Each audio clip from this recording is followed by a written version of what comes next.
Saluton mia caro amico, kiel fartas? Saluton el ĉiu el tuta mundo mia caro amico. Hodiaŭ la estas trenastiĝis por la Esperanta lingvo en la tuta mundo, la 11 jaro en la tuta mundo mia caro amico. Nun mi ne estas la universitato en araniri islamon en la mia urbo Aĉeho.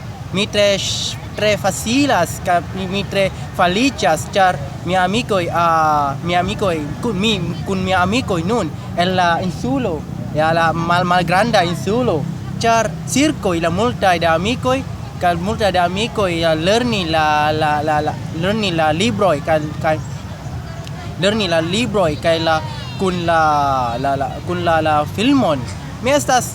Mi multe dankas por la popolo en la tuta mundo ĉar hodiaŭ mi ne povas venu a vojaĝis al la tuta mundo kaj la Argentino, la Hispanio, kaj la Germanio, Francio, kaj Angle, kaj Ĉino, Japana, multaj da landoj en la tuta mundo estas havis la bonastiĝis en la Esperanto lingvo, bonastiĝis en doktoro Zamenhof.